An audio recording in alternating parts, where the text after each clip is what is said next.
নমস্কাৰ গুৰুমণ্ডলী গুণোৎসৱ সম্পৰ্কীয় এটি নতুন ভিডিঅ'ৰ সৈতে মই বিশ্বজিতে স্বাগতম জনাইছো ৰামধেনু এৰুগুলি ইতিমধ্যে মই আগৰ কেইবাটাও ভিডিঅ'ত গুণোৎসৱ 2025 সম্পৰ্কে কেইবাটাও ভিডিঅ' বনাইছো আপোনালোকে ডেসক্ৰিপচনত প্লেলিষ্ট লিংক থাকিব আপোনালোকে তাত গৈ ক্লিক কৰি সেই ভিডিঅ'সমূহ চাব পাৰিব আজি ভিডিঅ'ৰ জৰিয়তে ছাত্ৰ-ছাত্ৰীৰ পৰীক্ষাত বহাৰ আসনৰ যি পৰিকল্পনা বা তোমাৰ শীট প্ল্যান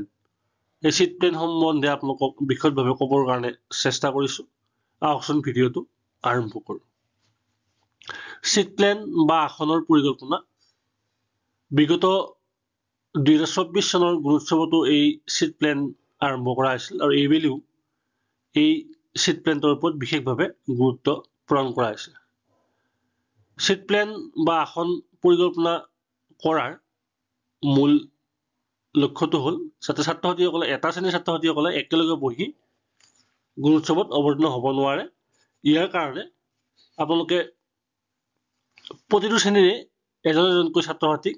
বহুৱাই এই শীট প্ল্যানসমূহ বনাবৰ কাৰণে কোৱা হৈছে ইয়াত যিটো আমাৰ মডুলত আছে শীট প্ল্যান ইয়াত প্ৰথমতে মই আপোনালোকৰ নিম্ন প্ৰাথমিক বিদ্যালয় বা লোৱাৰ প্ৰাইমাৰী স্কুলৰ শীট প্ল্যান আপোনালোকে কিদৰে কৰিব তাকে জনাবলৈ চেষ্টা কৰিছো ইয়াত দেখিছে আপোনালোকে ইয়াত নিম্ন প্ৰাথমিক বিদ্যালয়ৰ শীট প্ল্যান এখন সুন্দৰকৈ ইয়াত দেখুৱাই দিছে ইয়াতে আমি ধৰি ললো আমি নিৰ্দিষ্ট এটা ক্লাছৰুম আমি এই ক্লাছৰুমত ধৰা হল আমি তিনি শাৰী আমি ডেস্ক বেঞ্চ আমি পাৰিম তেতিয়া আমি কি কৰিম প্ৰথম শাৰীত কি থাকিব ইয়াত প্ৰথম গৰাকী ছাত্ৰ-ছাত্ৰী ক্লাছ 3 ৰ পৰা থাকিব তাৰ কাষত থকা গৰাকী কি হ'ব ক্লাছ 4 ৰ পৰা হ'ব আৰু তাৰ কাষত কি থাকিব ক্লাছ 5 ৰ পৰা হ'ব অৰ্থাৎ একোখন ডেস্কত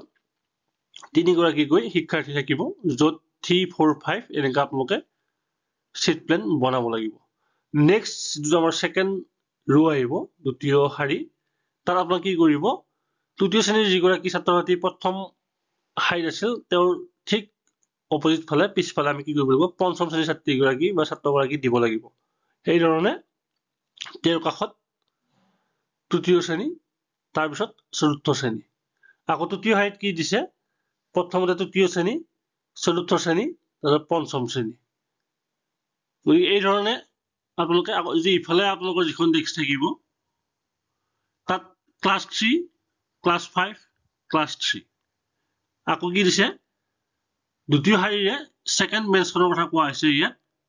ক্লাছ 3 ক্লাছ 4 ক্লাছ 5 বা যেটো আমাৰ থাৰ্ড ৰো তাত কোৱা হৈছে কি ক্লাছ 4 ক্লাছ 5 ক্লাছ 3 এই ধৰণে আপোনালোকে এই শীট প্ল্যানখন আপোনালোকে বনাব লাগিব ইতিমধ্যে আপোনালোকক মডুল যোগান ধৰা হ'ব আৰু সেই মডুলত এই শীট প্ল্যান সম্বন্ধে সবিস্তাৰে উল্লেখ আছে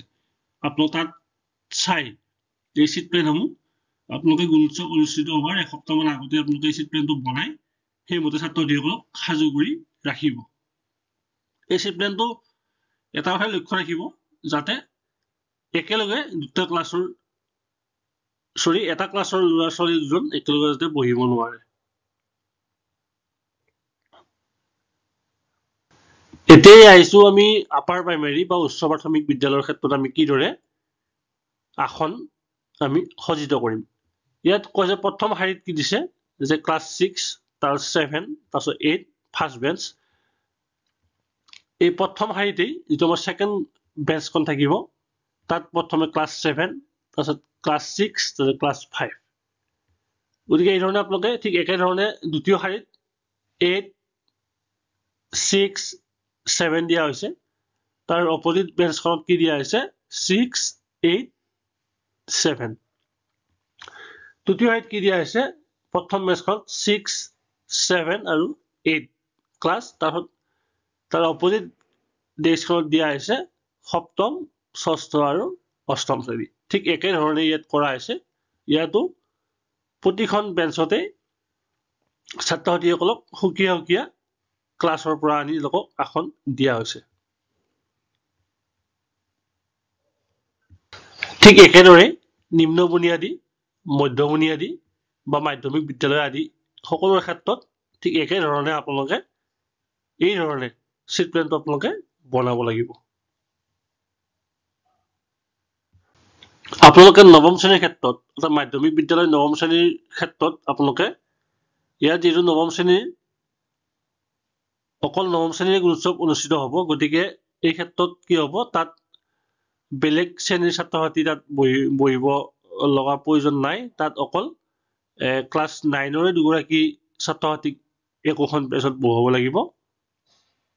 আৰু সেই ধৰণে দুগৰাকী বহুৱাব তিনিগৰাকী বহুৱাব নালাগে